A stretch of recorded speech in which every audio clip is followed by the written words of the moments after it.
Hello, everyone, and welcome back to the Jake's Take with Jacob Elyachar Podcast. I'm your host, Jacob Elyachar, the chief content producer and writer of jakestake.com, a pop culture entertainment news website. Now, before you go on with the video, please log on to, please like the video and also subscribe if you're watching this. And also, if you're listening to this, please subscribe to my podcast and give it 5 stars. I'm thrilled today to welcome this incredible singer-songwriter and up-and-coming star. Her name is Willow Raye. Hello. How are you, Willow? I'm great. How are you? Good. Thank you so much for taking time in your schedule to talk with me today. I really appreciate it. Of course. Yeah, I'm excited. All right, let's get this party started. So when did you first get interested in music, and how did that passion evolve into the desire of pursuing a career in the recording industry? Well, I've always been interested in singing and music. Music was my everything growing up. I was, the shower singer, and I never thought that I could actually make music a career. So I kind of stumbled into recording. So I had a friend and he was an engineer, and, I was like, oh, you should make me a track. And he did. And that was basically my first song, Numb. And then the first song I released was Deja Vu with him. So that's what kind of started me to get into the music and recording. And I just fell in love with it. And I knew right then and there I wanted to pursue it as a career. So I just kept going with it. Awesome. So who are your biggest role models in the recording industry? The first person that comes to mind is probably Lana Del Rey, because I think she had been doing it for so long, and she was Lizzie Grant first, and then she went to Lana Del Rey. And I think she just did an amazing job of branding herself and just pursuing her career and really going for it and not letting anything stop her. Same thing with Katy Perry. She's an amazing artist. And, I think the perseverance in those artists, excites me and makes me want to keep going as an artist. And I love Halsey. She's amazing. She's an amazing artist and singer, and I love her lyrics. So yeah. Those women are really good singer-songwriters, really good. They're very enchanting and very in your face. Their lyrics pack a punch. Mm-hmm. Yeah, no, that's what I love. All right. So what have been some of the challenges that you faced throughout your career, and how did you overcome those obstacles?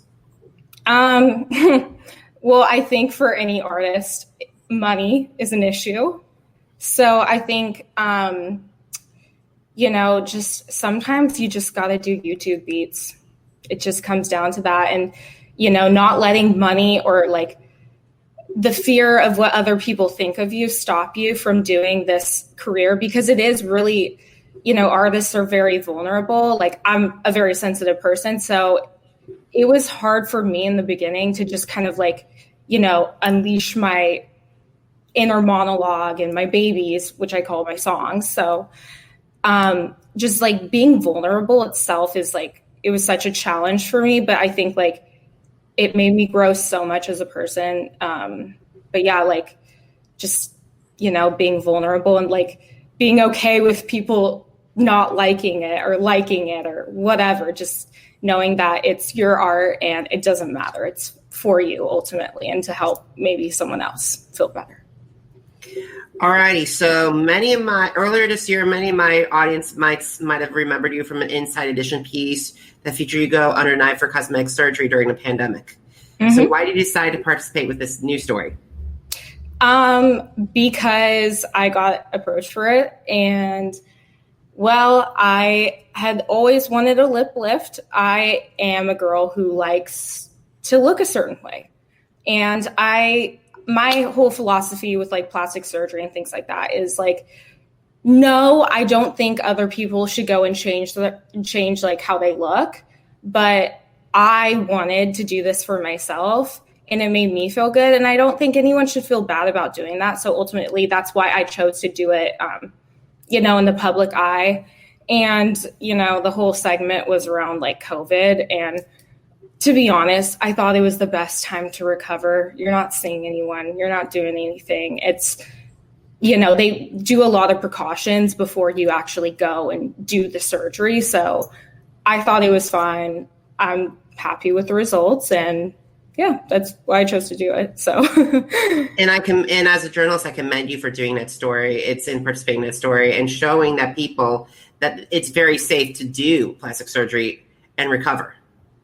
Yeah. And it's not like, I think society makes it so like taboo to like want to alter your appearance, but it's like most, it's like celebrities will lie and be like, oh, I never got a nose job. It's like, why are you lying? No, everyone knows. Who cares? Like, do you? Who cares?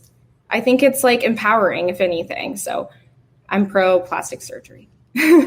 Awesome. So let's get back to the music. Let's get to the music, because that's the reason why we're all here. So let's talk about Numb. So what is that story behind the song? So that was the first song I ever made. That was like, my introduction to the world, but I released Deja Vu first, but yeah. Numb is pretty much based on like having a relationship and wanting to be out of the relationship and it just being a crappy relationship, but you don't want to get out of it because in some ways it's comforting. So you just end up feeling numb. So you're stuck in it. You're stuck in like this limbo of like, you get to a point of feeling so like emotionally distressed that you're just like, I'm numb, sorry.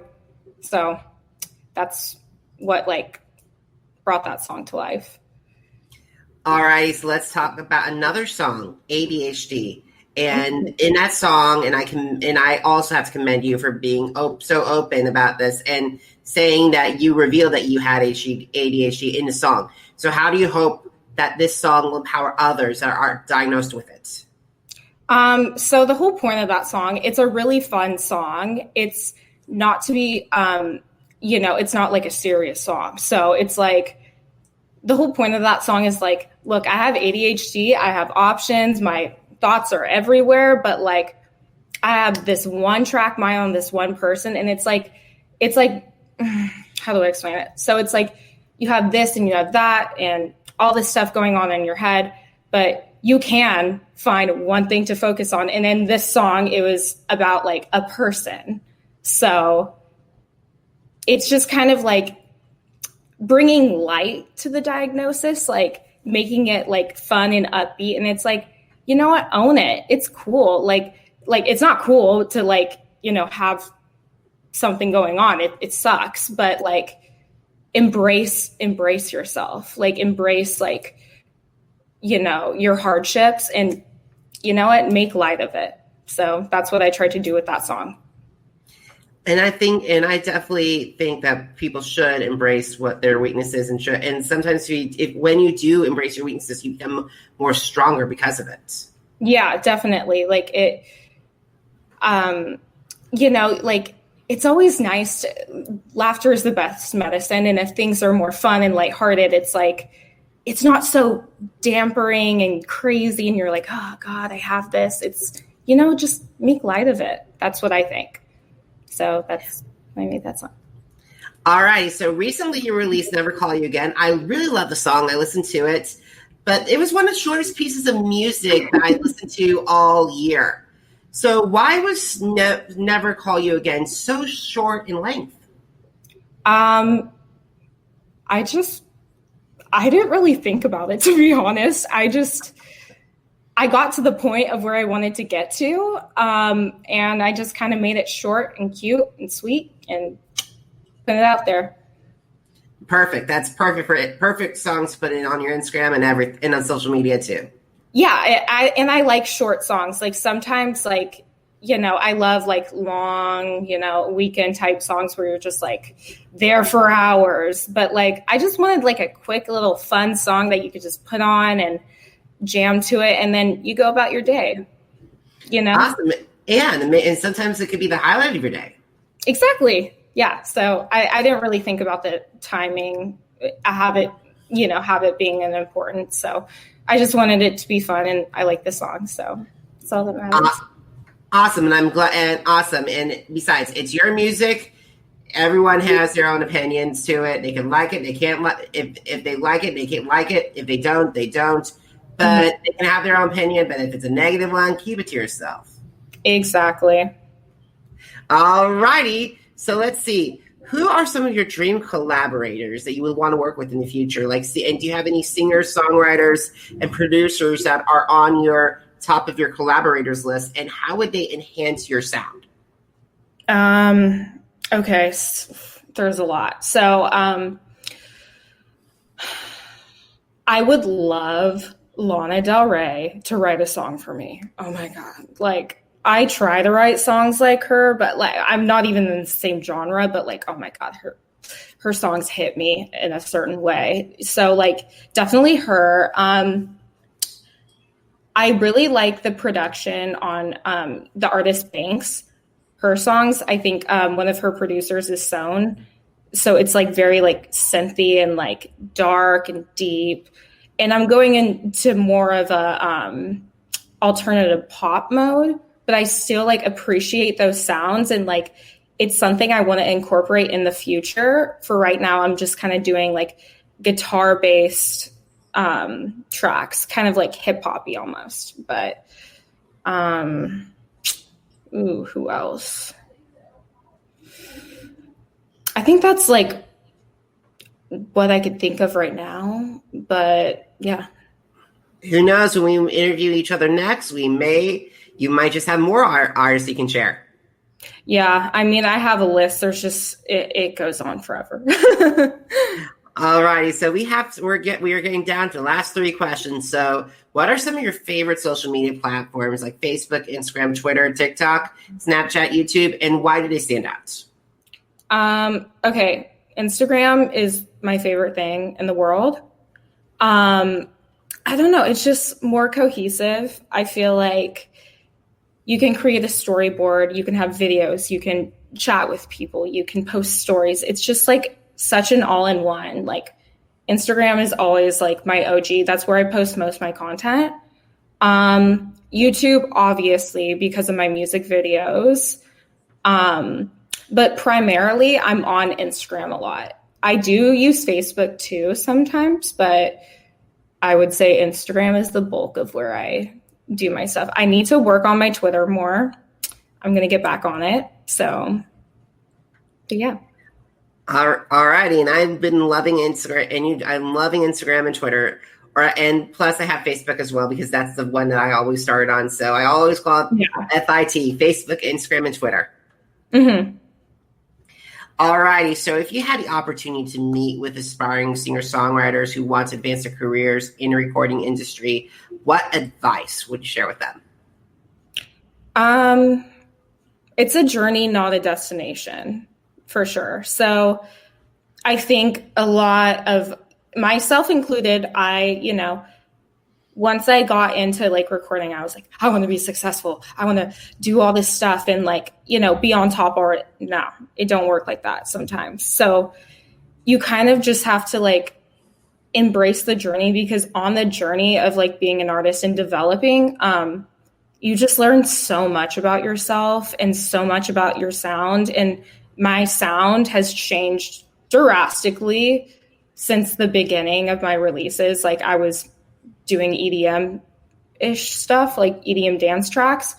And then it moved into alt pop, which is something I really resonate with. And, it's stuff I listen to. I listen to a lot of like emo rap and stuff.